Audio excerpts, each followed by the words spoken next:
Oh, well, good afternoon, as it is here in the UK, to the Mind Body Solutions and to you, the audience, and to you, Tev, for kindly inviting me to talk about the self and indeed about rescuing the self from the philosophers, because the self's had a bit of a rough time at the hands of philosophers. So I want to do a bit of affirmative action for the self. And the aim of my talk is to make more visible and then to explore key aspects of us, of the mysterious creatures we are given to ourselves to be. And actually, the more I think about the self, the stranger I seem. And I do seem very strange to myself at times. And it's actually also rather strange to be talking as I am. You have an instance of one self talking to other selves, reassuring or trying, I hope, to reassure them that they exist. What a strange thing to do.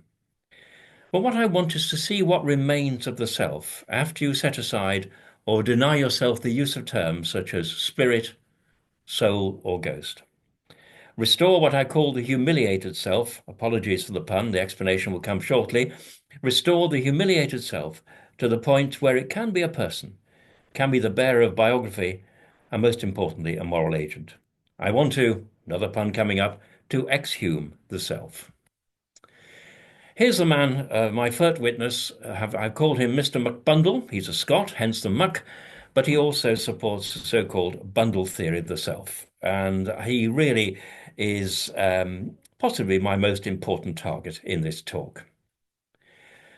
Why? Well, this is what he had to say about the self.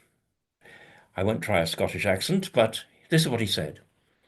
I may venture to affirm that selves, that is, are nothing but a bundle or collection of different perceptions, which succeed each other with inconceivable rapidity and are in perpetual flux and movement. Hence, the bundle theory of the self. How does he arrive at this conclusion? Well, by the honourable process of empirical observation.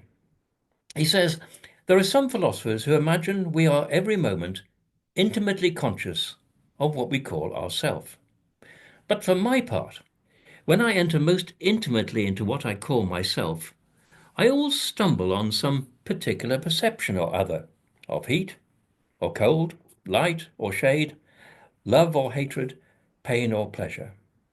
I can never catch myself at any time without a perception, and can never observe but the perception, can observe only the perception. So the self seems to evaporate before his very gaze. That he was writing in the 1730s, his treatise on human nature, but auticide, or being an auticide, has remained one particular strand of philosophy, and it's particularly popular at the moment.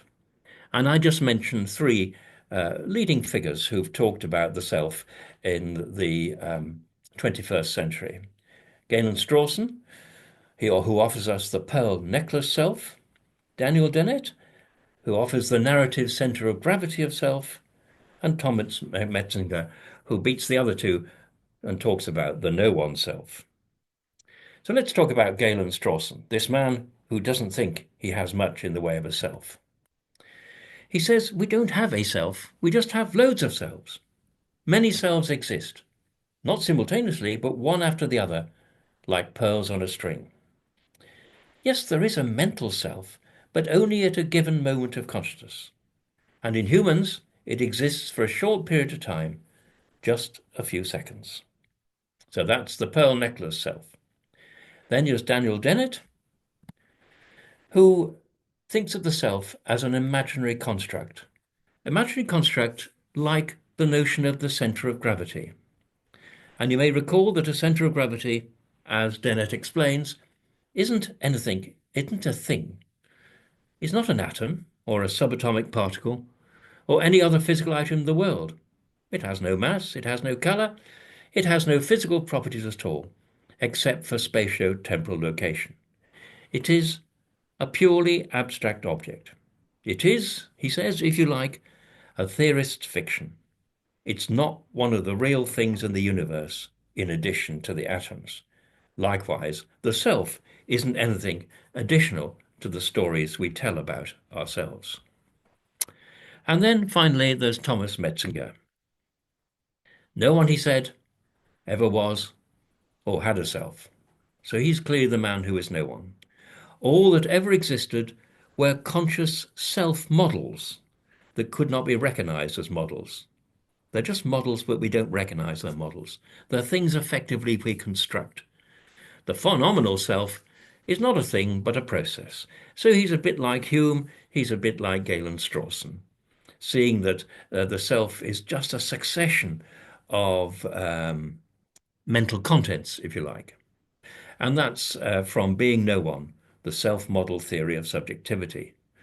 A book of several hundred pages, which, in my opinion, probably took a self to write, but that's something we need to argue about. So let's get back to Mr. Bundle, Mr. McBundle. Just remember that passage we had just before, and you realize it's riddled with self-contradictions. He is an I who is denying the I. So what does he say in that passage? I enter most intimately into what I call myself. And when I do, I always stumble on some particular perception. I can never catch myself at any time without a perception, and I can never observe but the perception. 1, 2, 3, 4, 5 times, but actually it's 4 times, I is explicitly mobilized and once implicitly mobilized. So we have an I who denies he's a self, who denies anything corresponding much into the I. Example of what philosophers would call pragmatic self-contradiction. We have to ask ourselves, could a bundle of sensations gather itself in the way that Hume gathered himself into an object of a report on itself, in the way that he reports on himself? Indeed, could a bundle of sensations conclude that it is a bundle of sensations? And the answer to question A is no, and the answer to question B is no again. Because it takes an awful lot of self to deny that you have a self, and to be able to give and indeed to share reasons for doing so, using, by the way, words that have rather complex meanings.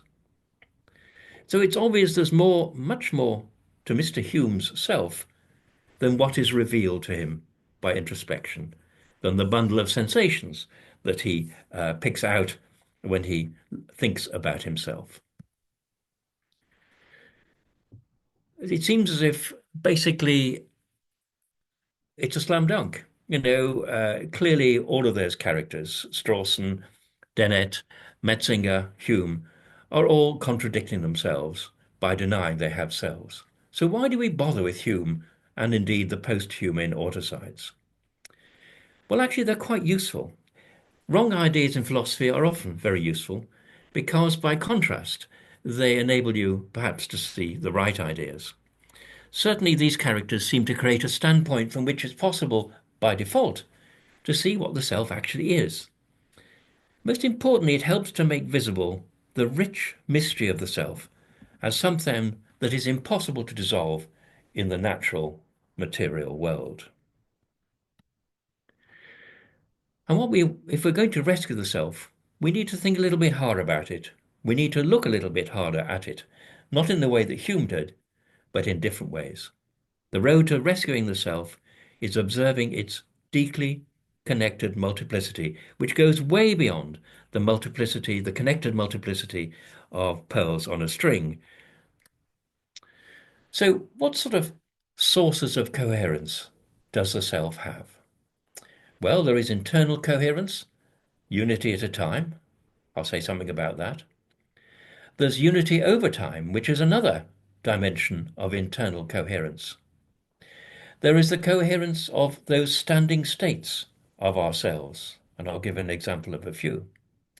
And then there's the external coherence, the social scaffolding of the self. And then there's the body, and the body is an obvious source of both external and internal coherence of the self.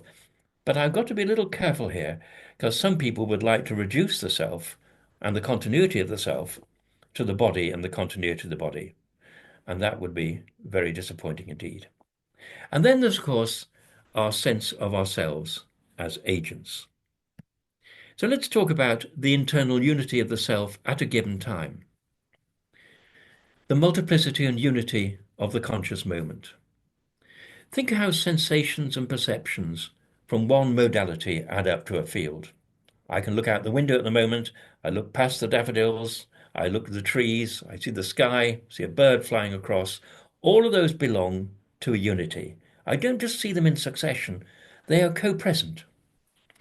That co-present goes beyond a single modality of sensation. There is what we might call the cross-modal unity of sensations and perceptions, where we feel there belongs to a single moment of consciousness not only things we see, but also things we hear. I'm looking out the window, seeing the landscape I've described. I can hear my voice speaking. I can feel my hands waving through the air. I can feel my bum on the seat. All of those things are all gathered together in a single moment of consciousness. And there is a unity of what we might call transitive and intransitive experiences. A transitive experience is an experience of something that is over there. From my experience of the tree I can see through the window. Intransitive experiences are experiences that are not about something other than themselves, like itches, or indeed the pressure that I feel as I'm sitting on a chair. So there's that unified as well. And of course, there is the unity of my body in its bodily self-presence. I don't feel I'm a little patchwork of patches. I feel as if I'm a single unified body. So the pressure of the carpet on my feet and the feeling of the saliva in my mouth all belong to a unity. So we have this multiplicity, yes, but a unified multiplicity of the conscious moment. And of course, there's more going on than the sort of things I've talked about. And I could go on at length, but I'll just simply list them. Emotions, thoughts, memories. They all have a common ownership, or at least an implicit point of attachment. So that's unity at a time. And of course, there's unity over time. And that's something that many philosophers have focused on. The explicit unity of the self over time. There is working experiential memory. There's declarative and procedural memory. Declarative memory, say memory for facts, and procedural memory for memory of how to do things. There's semantic memory, again, of memory for facts. There's episodic memory, when I can remember something that happened. Autobiographical memory, when I remember that something happened to me. And the most exciting form of memory is what the psychologists would call autonoetic memory. This is a memory that I recall, and I recall that is of something that happened to me. I attach it to myself. Let me say a little bit more about autonoetic memory, because it puts my selfhood in italics in the way perhaps the other forms of memory don't. When I have such a memory, I locate the memory in a self that is myself and was myself, and in a world that is and was my world. I locate the remembered event in my life. I was there.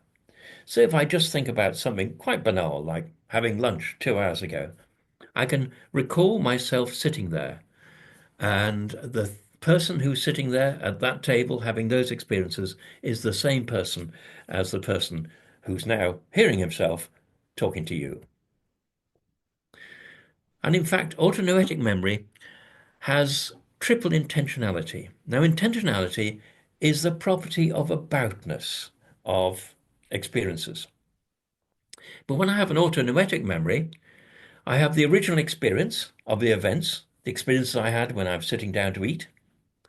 Then there's my memory of that experience, such as I'm having now, and then my locating that memory in a past self or a past world. That's an awful lot of tethering together of myself over time. Now, John Locke was very impressed by the role of memory in, as it were, the nature, the essence, the coherence of the self.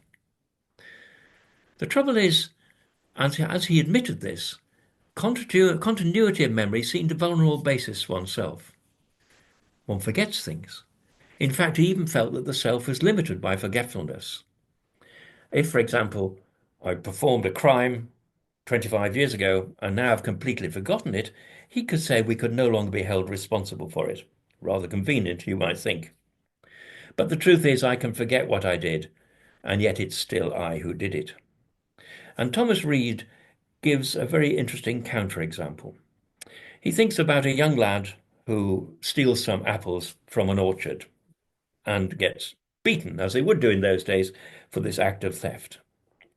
Now, that young lad can be remembered by a young officer who is extremely brave in a particular battle that he took place in. He took part in, I beg your pardon, 20 years later. So you can see there's a link between those two phases of that person's life. And then there is the old man who's reminiscing in his chair, remembering the battle he participated in when he was a young man. But he can't remember his getting beaten for stealing the apples from the orchard.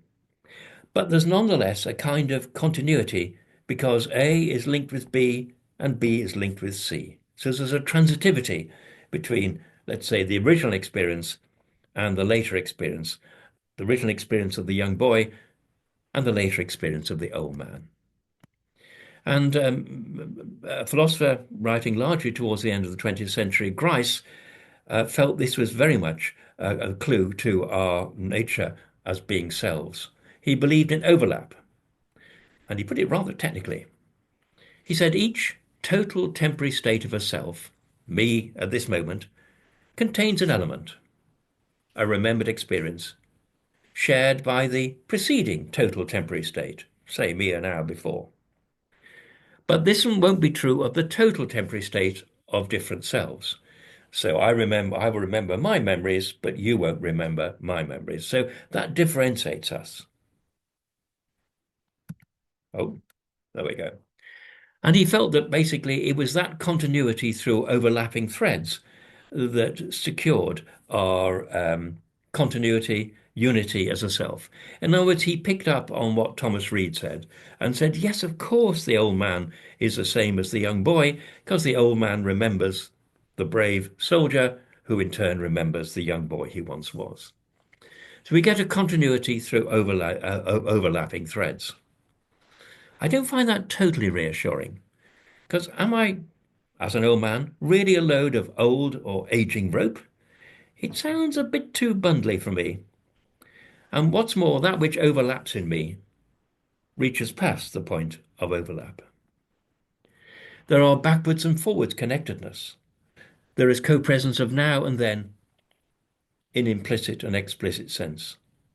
And what's more, there are countless dimensions and scales of familiarity. The self at any given time, that is to say, is fattened by its connected world. So it's more than just overlapping threads adding up to a rope. I'm not an old, a load of old or aging rope. And one of the things we need to appreciate is that there is kind of implicit temporal depth at any moment and its connectedness, which makes sense of experiences in the light of other experiences. If I didn't have other experiences that were illuminating what I'm doing now, I'd have no idea what I'm up to, or indeed why I'm up to it. So our continuity is not a question of connecting successive states, slices or contents. It's not merely just overlap between them. It goes beyond discrete and explicit memories. Raymond Tallis at time T100 is informed, and his life is facilitated by Raymond Tallis at time T1 to T100. The sense that I and my world make to myself at any given time draws on the past and also on a future that draws on that past as well. Behind every moment of making sense of myself is what you might call the sense light of prior moments and the individual and indeed communal circumstances which those prior moments lived, suffered, and indeed embraced. There is internal transillumination which goes beyond mere overlap of threads of memory. So, making sense of my being up on a kind of stage to you now draws on a vast ocean of my past. That's not past, not entirely past, but present, though much of it is implicit. Ditto your being here, nailed to your seats as you listen to this talk. So explicit unity over time goes beyond mere memory. There is a kind of ownership of one's past. There's also an ethical issue. There's the owning up to one's past. Going back to Locke, basically, he seemed to think if you forgot a crime you committed, then somehow it wasn't part of you. But if it could be demonstrated that you'd actually performed that crime, then I think one ought to own up to it. And that applies equally to mistakes. As medics, we are often preoccupied by our mistakes, and they're just as real now as they were when they were made. And also, on the other side, achievements. So there we have, it's getting rather complicated, isn't it? There's an internal connectedness, unity at a time, internal connectedness in the form of unity over time. But we haven't finished with the internal connectedness yet. They're what you might call standing states. These are habits, capabilities, standing goals, standing objectives, over a period over years where you decide you're going to be a medic and follow a medical career, etc., etc. There are dispositions that are standing states and traits which others will recognize as well as oneself. We take from moment to moment, from epoch to epoch, a body of factual knowledge. Things that I learned when I was 16, they're still part of my body of knowledge now, even though I feel that the learning curve I'm on at the moment is pointing downwards rather than upwards, but that's another story. There are beliefs that are not merely, as it were, received passively, they're embraced, affirmed, enacted. There are long-standing projects, dreams, values, commitments, and very importantly, relationships with others. So these are standing states versus current states, and they add to our unity over time. There is, for example, the deliberate acquisition of skills, expressed as muscle memory, performance, ability to teach other. I'm connected, if I become world-famous pianist, I'm connected with the 4-year-old who first encountered a piano and then spent many, many hours perfecting the ability to play music on the piano. There's the exercise of those acquired skills, which enables us to be the beneficiaries of past labours. Personality, which we may cultivate, which we may affect, which we certainly act out. So there we are, a pile of standing states also stitching us together over time.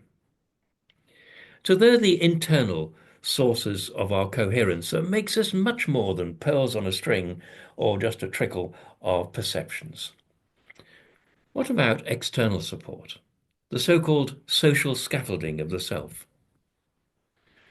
My central thesis is it takes a village, indeed a global village, to raise and sustain a self.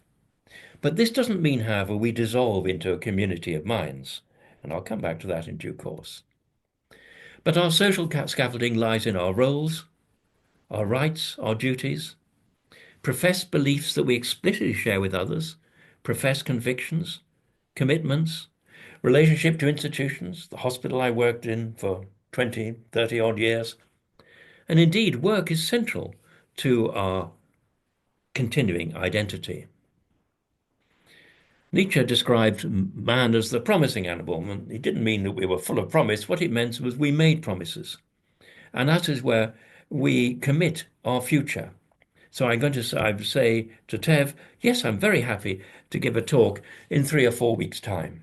That is another way in which, through the external scattering of involvement with others, I am stitched together myself.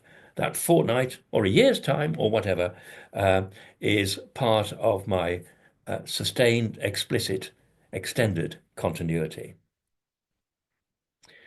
We are creatures who are answerable for our own future. And indeed, behind promises is the strongest sense of the reality and continuity of the self. Promises not merely for events, but also the kind of promises we make when we say we get married or we qualify as a doctor or whatever. Appointments are very interesting. The more I think about them, the more interesting they become. We basically commit ourselves to an event which we will bring about in months, shall we say, at a particular day, at a particular time. We have this map in our mind of time, quasi set out in space like it is in our diary. We commit ourselves to going to a location, to get involved in something that has a topic, a purpose, and we prepare for it and we journey towards it. All of these things are part of our interaction with others as a kind of scaffolding of ourselves. And behind even the making and honouring of small-scale appointments is what I've called, in my book on time, post-tense time of the human subject. There's basically tenseless time, that's a succession of moments in the physical world. There's tensed time, past, present, and future. And then there's post-tense time, in which human time is, as it were, articulated in clock time, calendrical time, the time of our diary, historical time. So that all lies behind the promising animal, and it's a temporal scaffolding for ourselves. The role of others in maintaining ourselves is very central, of course it is. It's very important to be taken for granted. It's very important to be recognised. It's very important to have a sense of what others expect of me in terms of behaviour, attitudes and duties. And of course, it's very important that we engage with shared commitments. Acknowledgement is absolutely fundamental to our sense of ourself. We acknowledge those who acknowledge us, and there's a kind of loop of reinforcement which begins with the return of the gaze. There's also a mutual acknowledgement of our temporal depth. Terry, my wife, and I often reminisce. We'll say, gosh, do you remember that cafe in Greece? Gosh, it was a blazing hot day. And she will say, describing more events that happened, and then I'll make it bigger and bigger. And suddenly we have this pop-up shop we've created between us, acknowledging a shared moment in past time. What I've described rather clumsily as the recreational co-curating of selves in memory. And this makes our pasts more real because they are shared. And in fact, there's nothing more disturbing for somebody who has a relationship with someone who's starting to dement that they lose the shared past. It's the beginning of a very sad bereavement. But I always think co-curating a self is an absolute miracle. Now, you'll be familiar with this creature. It's a swallow. And what swallows do is they'll migrate 1 year, and then the following year they'll return to the same country, the same town, the same house, the same eaves, where they'll return to the same nest. And you think, wow, how do they pull that off?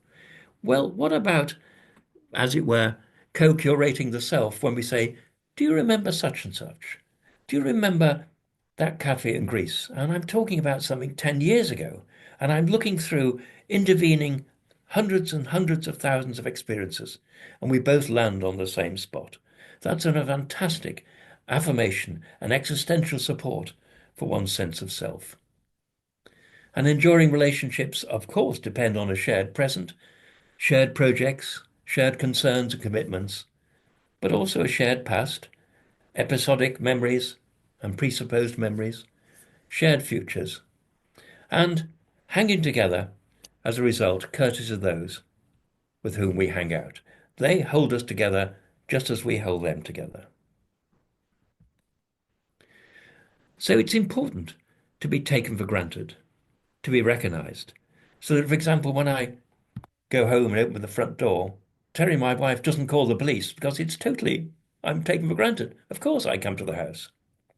And also that is built into the sense of what is expected of me in terms of behaviour, attitudes, and above all, duties. When I was a doctor, if I entered the ward, I wasn't thrown off the ward because people say, who are you? Basically, it was expected that I would do a ward round. And of course, that reinforced my sense of a continuing self. And of course, central to enduring relationships is mattering to another who matters to oneself. Gives a sense of substance that's not illusory, even if sometimes the content is mistaken. Sometimes you could be nailed to your past self by shame and guilt, by mistakes. Or also just as simple as thinking, oh God, I'm late, I'm late, I'm late. The feeling that you're impatiently awaited when you have made a commitment to an appointment.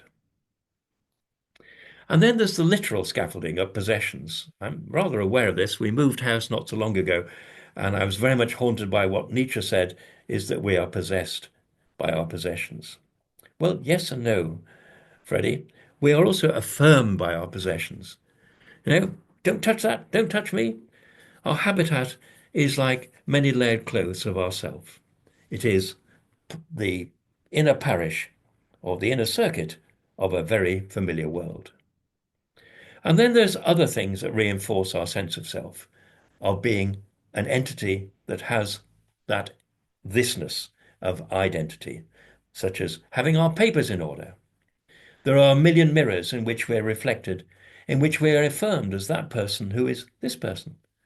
On being documented is very important. There is a scaffolding in having papers being in order, something that preoccupied, for example, Kafka in some of his novels, the sense you weren't simply recognized, nobody knew who you were, you know, etc. So going back to it takes a village to raise a child, it takes a world to curate a self, and it takes communities of selves to curate a world. Um, so far, surprisingly, particularly for a medic, I haven't mentioned the body. The body is a rather strange creature. I can't work out whether it's me or it, whether it's my friend or my enemy. There is a relationship to my body that is what you might call ambivalent. Enough already on the puns. But it does seem to have qualifications for the job of being the substrate of the self, as some philosophers believe. It is, after all, the literal scaffolding of the self. It is a solid, localized, spatio-temporal reality. If someone says, "Where's Raymond?" Well, Raymond's where his body is. It changes, but there's usually continuity across change. And it is, most importantly, the first mediator of our agency. And indeed, it's the elemental setter of the agenda of our agency. It's our bodily needs that are the ground floor of the agenda of our agency. Of course, we go a little bit beyond that, but that's the ground floor. It's more faithful than anything else in my life. Possessions come and go, my body stays with me. It's the one body that's continuously present. All other people's bodies come and go, human and non-human. And it underwrites a continuous, distinct viewpoint. Actually, I always think of it not so much as a viewpoint as a view blob, but that's another story. And I've emphasized the extent to which it takes a village to curate a self, it takes a world to curate a self, but we don't entirely dissolve in the sea of we. The body prevents our I from dissolving in the sea of we, and we has got one E in that context. The body is what you might call an anti-solvent, stops us becoming simply a part of a nexus, a location in a community. We have a necessarily distinct viewpoint.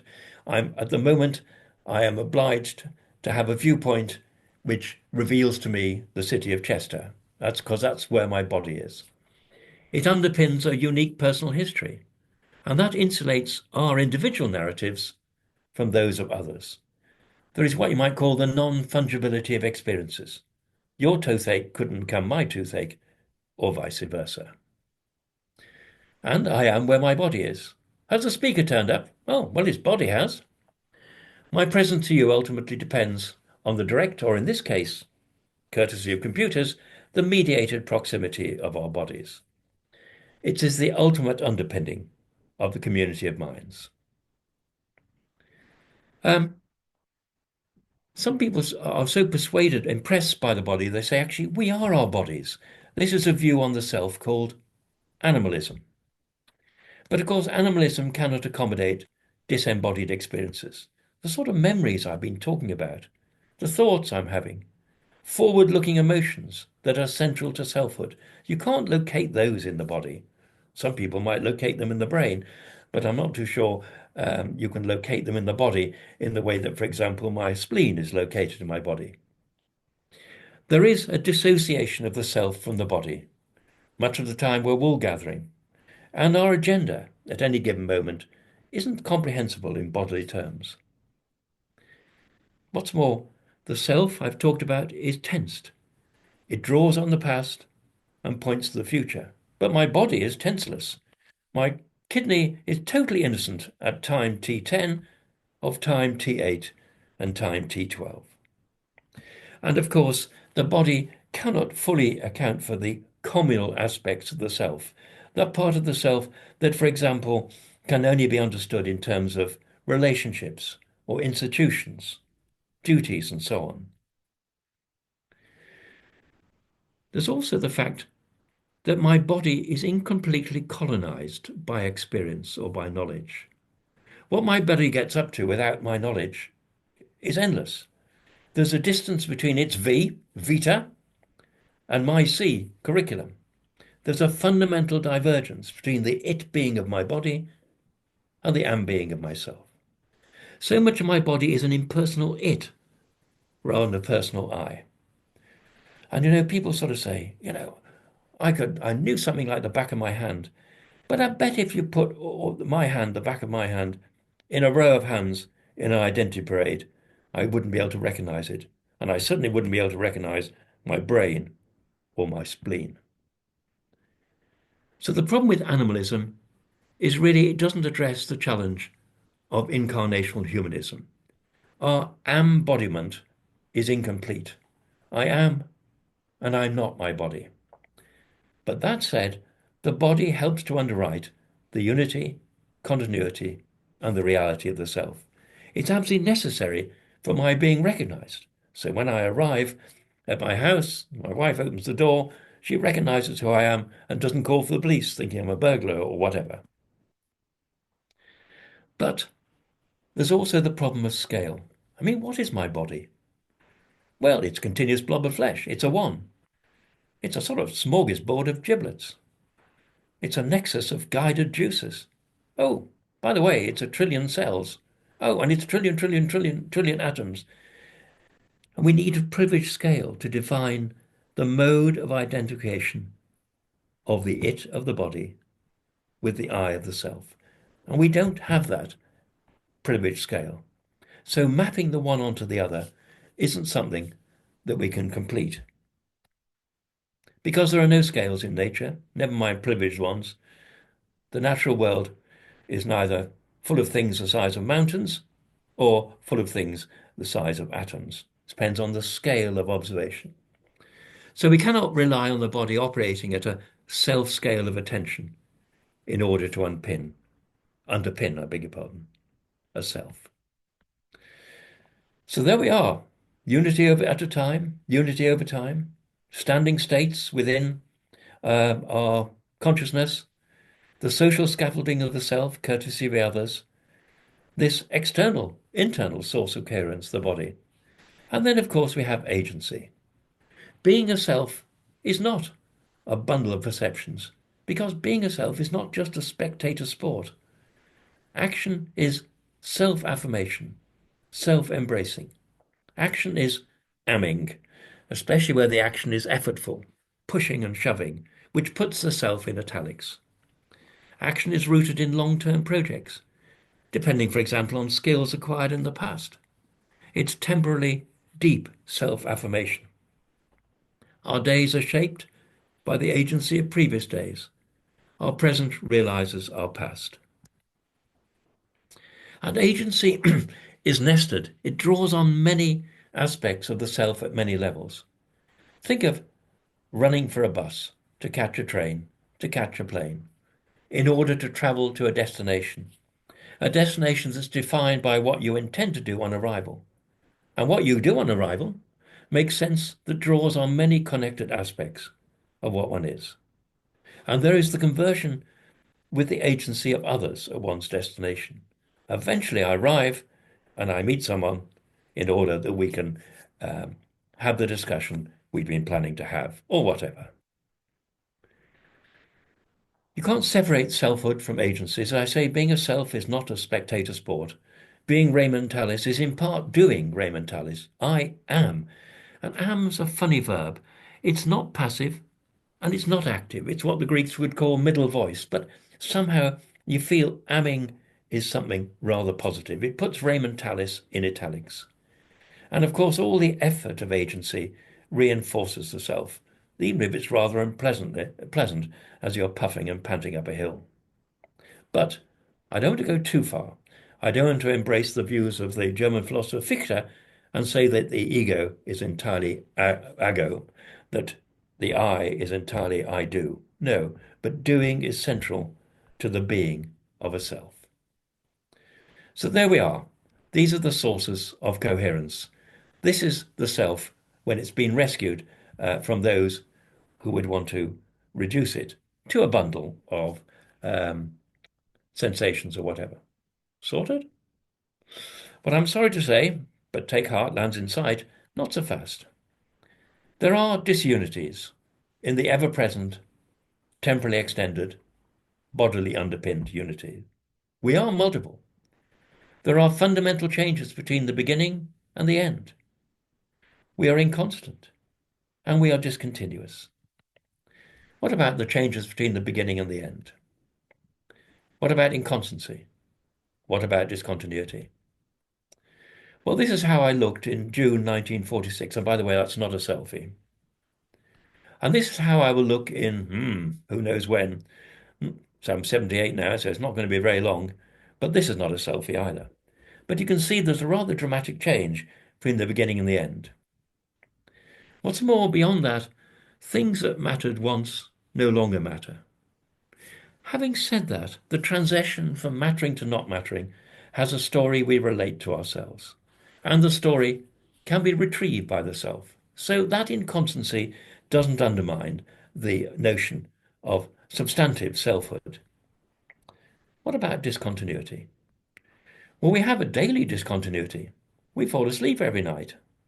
Doesn't that suggest you're sliced into separate selves? Oh, wait a moment. Wednesday morning is able to resume where Tuesday night left off. We can regain our future selves after an interruption. And indeed, we can set the alarm. This is the self planning to ambush itself into the resumption of itself. So there you go. This is self curating itself. When we wake up in the morning, we redon the body we doffed when we went to sleep, the surroundings, acquaintances, duties, ongoing commitments when we fell asleep and either lost consciousness or had all those stupid, boring dreams that we waste our life on. And we have a unique capacity to do this. So, conclusion. The self is more than A, a bundle of perceptions, B, a series of time slices, C, a narrative construct, or D, nothing. But it isn't a thing, nor is it a stuff or a portion of stuff, but it's not nothing. It is distinctive. It has identity. And in order to be not nothing, the self doesn't have to be a something additional to that with which it engages. The work of piecing together the self, of course, you will view in view of what I've said just towards the end of my talk, is a work in progress. And I hope to some extent the talk has highlighted the work is to be done. But I remain grateful for what I said at the beginning to the autocides, to those who would bump off the self, for making visible the complex miracle of the self, for helping us untake the taken for granted, which is the essence of philosophy, for seeing the mystery, as a humanist, of human incarnation. We haven't still teased out the conceptual geography of the relationship between rival candidates for the role of the protagonist in this talk. I've talked about the self, but what about the I and the transcendental ego and the workaday ego, the subject and the person? How do they relate to the self? Well, that, you'll be glad to know, is the topic for another talk. But here's a final reflection. The more I think about myself, the stranger I become, or feel I should become, to myself. You've just been subjected to 50 minutes of being told what you are, something you knew already. You've been given philosophy, which, as is so often the case with philosophy, just consists of correcting what philosophers have said. Or perhaps more cheerfully, assembling reminders for a purpose. And what is the purpose? Celebration. So I thank you for your attention, or at least for the courtesy of simulating it. Thank you very much indeed. Thank you.